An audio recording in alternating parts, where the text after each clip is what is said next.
tal? ¿Cómo les va?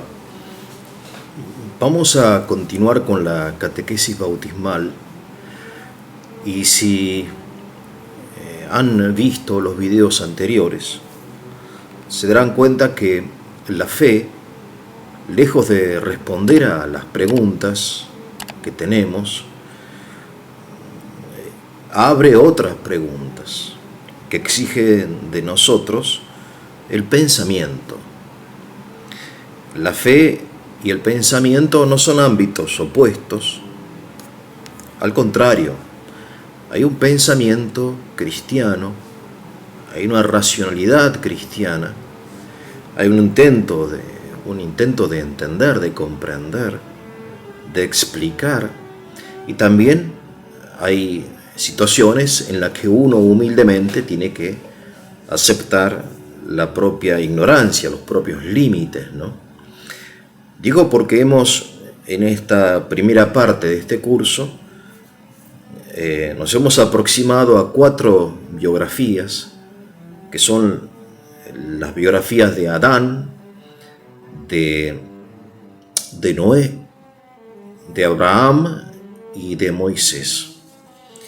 Y descubrimos que no es nada sencillo y que la escritura deja lagunas que pueden y deben ser llenadas con el pensamiento.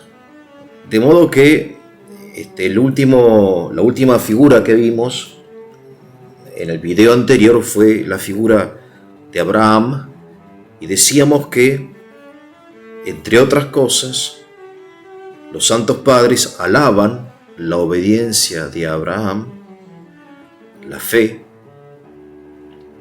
pero también decíamos que es una condena todo el relato del sacrificio de Isaac, es una condena a la religión entendida como un comercio con Dios, mediante el cual los hombres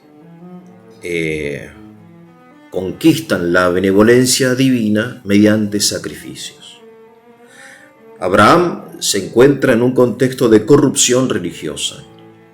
Esta corrupción religiosa la vamos a encontrar después muy presente en el Evangelio. Recuerden ustedes, y no es un dato menor, que Cristo tuvo oposición principalmente, no de parte de pecadores, ni de ateos, ni de agnósticos, sino de parte de la élite religiosa. Y esto nos tiene que llevar a comprender que la religión, tomada en forma así abstracta, puede ser buena o puede ser muy mala. Porque, como decía el filósofo, ¿no?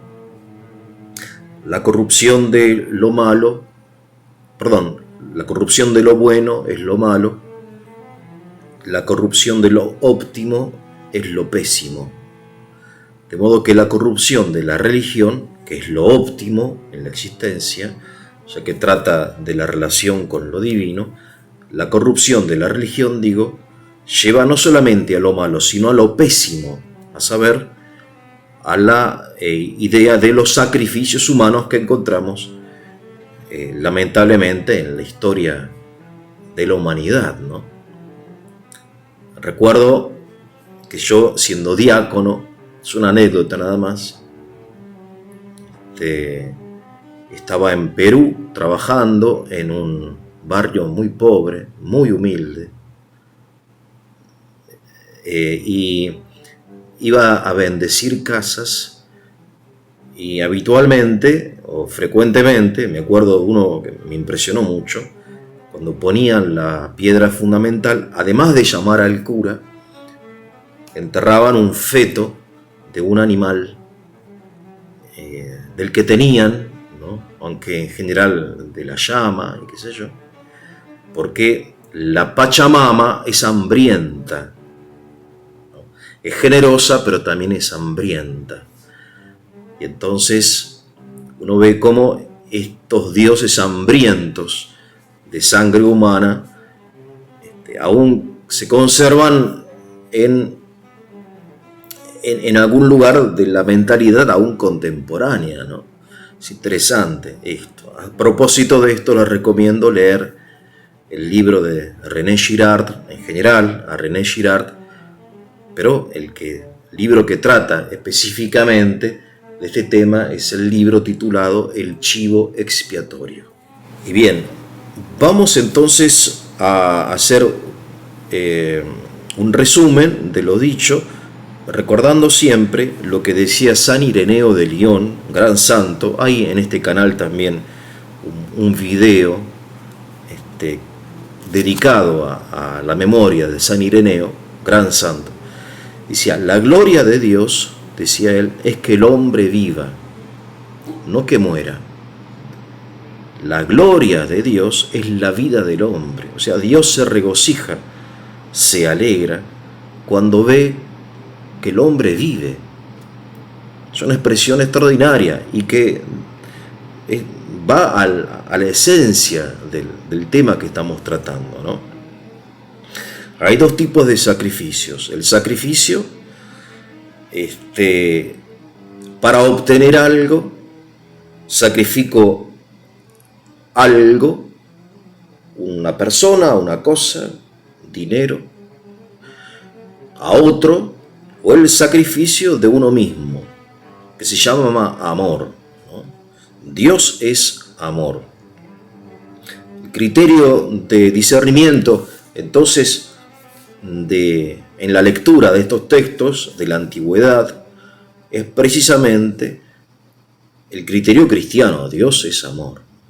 Entonces, vemos que hay en estas cuatro grandes figuras, en estos cuatro grandes relatos, como una estructura en parte idéntica y en parte diversa.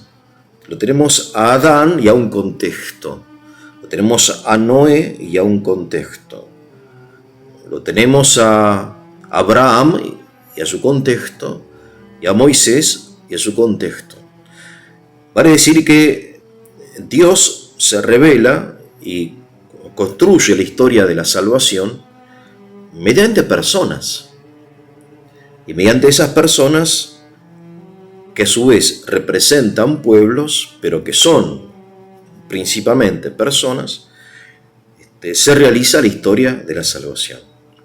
Este dato no es menor, porque esto se va a ver acentuado en el Nuevo Testamento, ya sea en la persona de Jesús, en la persona divina del Salvador, en la persona de los apóstoles, y después en cada una de las personas que en su encuentro con Jesús hacen su propia elección. O sea, la revelación, al menos la revelación cristiana, es una revelación que parte de una persona, de un Dios personal, y va dirigida a otra persona que es el hombre, ¿no? Y después tenemos, obviamente, contextos diversos. Acerca de Adán, quería decir que Adán, generalmente, cuando leemos el relato del Génesis, nos detenemos en el pecado. Pero no recordamos que, según la tradición, Adán se arrepintió. Adán hizo penitencia. Esto es muy importante. Es muy importante porque está encadenado con lo que yo le decía en los videos sobre Adán, de que cuando Jesús resucita, el sábado santo, va a predicar, dice por ahí la Escritura, al infierno, ¿no? Es lo que el texto del credo dice, descendió a los infiernos, que muchas veces nos queda, digamos, es una expresión que no está llena de contenido, no sabemos de qué se trata. Bueno, va a rescatar a Adán, ¿no? Lo tenemos en los íconos bellísimos de la resurrección, cuando Cristo desciende y extiende sus brazos a sus padres, a Adán y a Eva. Y esto es gracias a que Adán y Eva hicieron penitencia. O sea, la historia de la humanidad un poco puede ser representada, si quieren, en la parábola del hijo pródigo, y el hijo pródigo empieza su camino de retorno ya en Adán. Acerca de la penitencia de Adán, no es inmediata. Vemos como inmediatamente después de que Dios le dice a Adán: ¿qué hiciste?, etcétera. No, mi mujer, la mujer me dio de comer, etcétera. Un poco le transfiere la culpa a Eva y Eva a la serpiente. Pero hay que tener en cuenta que Adán y Eva sufrieron muchísimo. Sufrieron un enorme martirio, porque imagínense, de pasar del paraíso terrenal a la vida de la naturaleza, es muy difícil, ¿no? Es como un empobrecimiento enorme que sufrieron Adán y Eva. Por eso la liturgia en algún lugar dice que Adán y Eva lloraron, ¿no?, en las puertas del paraíso. Fueron expulsados, pero más que expulsados, se tuvieron que ir, porque ya no era el lugar, ¿no? Porque no podían ellos soportar ya la presencia divina. Es como incompatible, se tiene que ir, y lo mejor que pudo hacer el Señor en esa condición es dejarlos ir, ¿no? Esto sucede, quiero decir, en la vida nuestra, ¿no? Cuando uno, no sé, a ver, cuando un esposo o una esposa es infiel, ya no puede compartir, o le cuesta mucho compartir el techo y la cama con su pareja, porque se siente culpable, ¿no? Y tiene dos caminos: o la penitencia, el arrepentimiento, o la separación, y no vivir la tortura de andar mintiendo y fingiendo continuamente. Bien, digo, la verdad es que Adán y Eva hicieron penitencia. Vuelvo a repetir, no está explícito en el texto del Génesis, pero si lo piensan un poco, y aquí hay que pensar, precisamente pensar, voy a decir pesar, ¿no?, como en una balanza, los hechos relatados en la Biblia. Pierden a Abel, pierden a Caín, son conscientes de que han dado a luz a un asesino y el inocente muere, ¿no? Es decir, la existencia de Adán y Eva los lleva a la penitencia, y esa penitencia hace que ellos no endurezcan su corazón, o sea, ellos no profundizan el mal. Porque cuando uno comete un pecado, y ustedes estarán de acuerdo conmigo, tiene dos opciones: o profundizarlo o rápidamente volver al bien, ¿no? Adán y Eva no profundizan, y por eso reciben con mucha alegría a Jesús, ¿no?, que viene a llevarlos al paraíso. Acerca de Noé lo hemos hablado. Noé se encuentra en un contexto de corrupción moral, en cambio Abraham se encuentra en un contexto de corrupción religiosa, ¿no? Ambos, Noé y Abraham, tienen la misma misión, aunque en el caso de Abraham no se trata de evitar la muerte inmediata, la muerte física, sino de crear un pueblo, que va a ser después el pueblo, ya en Jacob, etcétera, el pueblo de Israel, ¿no? Bien, y finalmente con la figura que empezamos es con la figura de Moisés. Aunque todas son en parte, aunque en forma distinta, imágenes de Cristo y profecías de Cristo, la de Moisés, decíamos, y por eso empezamos con la figura de Moisés, es la más completa porque reúne en sí misma la figura del Salvador, del líder, del maestro, ¿no?, del legislador, del pastor, etc. O sea, todas las cualidades que vamos a ver en Cristo. Adán representa entonces nuestra naturaleza, al hombre, pero al hombre caído que, siendo creado hermoso por Dios, se ha convertido en un ser mortal y, como dicen los padres, en un ser apasionado. Eso lo llaman así, ¿no? Claro, pues es un término griego que no está bien traducido con la palabra apasionado. Vale decir que es un ser sometido más a las pasiones inferiores que a las razones superiores, ¿no? Un ser que busca en forma desmedida, desordenada, lo agradable, lo provechoso, aún en contra de su propio beneficio y del beneficio de los demás, ¿no? Es un ser al cual le cuesta realizar el bien, que se siente atraído por el mal. Estas pasiones, que son parte de la herencia de Adán, después los santos padres van a redesarrollarlas en 7 u 8 pasiones, que ustedes los conocen, acá en Occidente los conocemos como pecados capitales, ¿no? La gula, la lujuria, la avaricia, la ira, la envidia, la vanagloria, la soberbia, la pereza, la asidia, que también se llama, ¿no? La pereza espiritual, en fin, hay diversas enumeraciones. Entonces, a través de Adán o en Adán, nosotros recibimos la naturaleza, la sustancia, el ser hombres. En el cuarto concilio de Calcedonia, los padres del concilio universal, dicen así, creemos en un solo Hijo de Dios, consubstancial al Padre, según la divinidad, y consubstancial a nosotros, según la humanidad.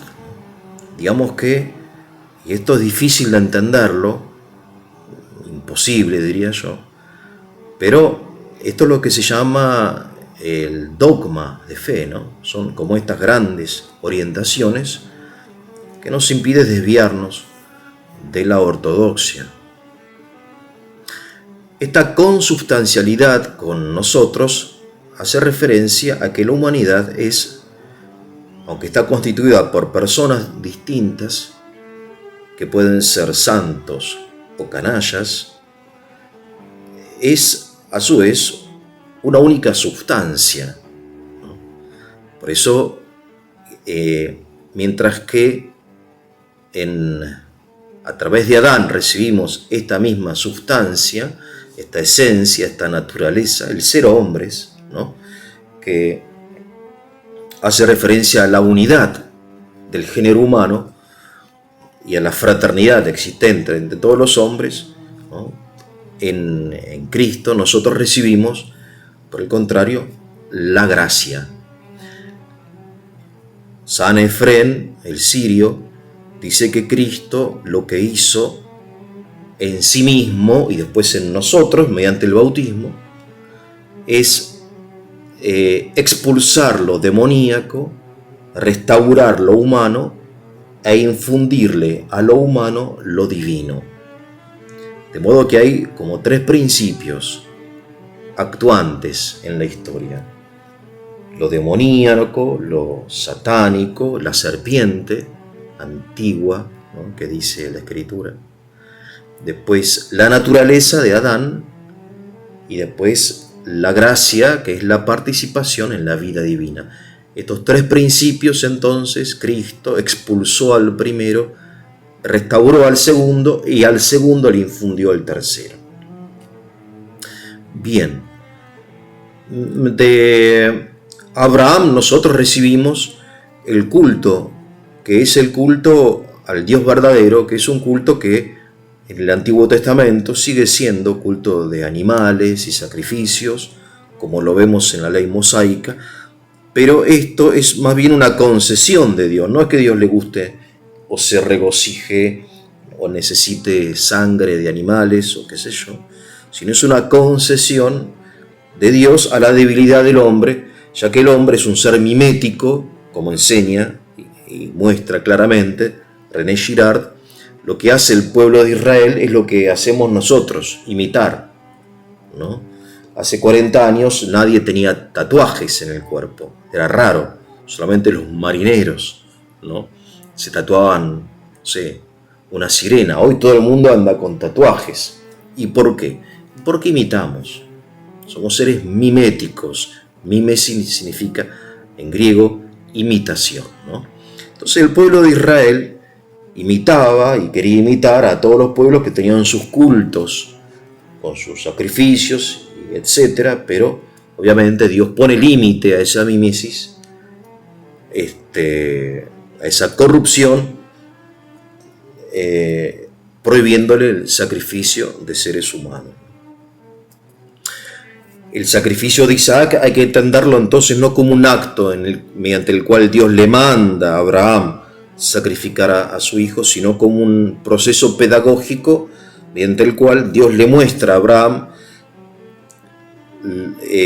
que no necesita de tal cosa, es más, que se horroriza, que rechaza, como después se afirma claramente en otras páginas de la Escritura, esa conducta, ¿no?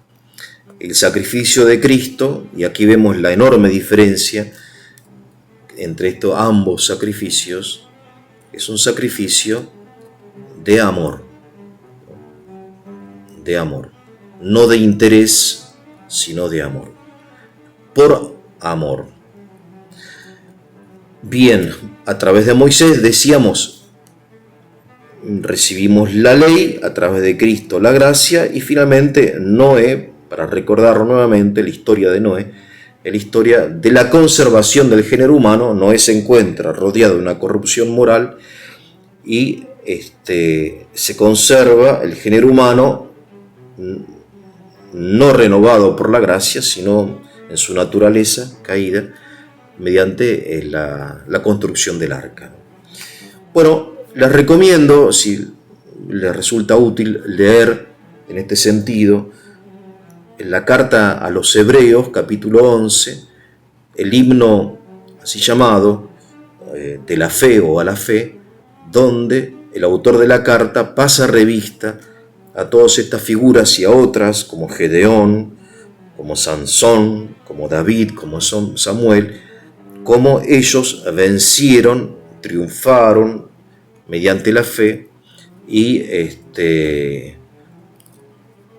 que una fe que tenía como destino, como fin, como objeto, dice San Pablo, a Cristo, ¿no? Y otro texto que complementa de la primera carta a los Corintios, capítulo 13, donde sí se habla del amor, y que el amor es más que la fe. Es más, dice San Pablo, que si no tengo amor, aunque tuviese la fe tan grande para mover montañas, nada soy. Como aquí en la tierra, en nuestras condiciones, la fe es importante, pero que después lo único que existirá en la vida eterna es el amor. Bien, con esto yo voy a dar por terminado una primera parte del curso bautismal. Después continuaremos. Si tienen preguntas me las envían. Que tengan un muy buen día.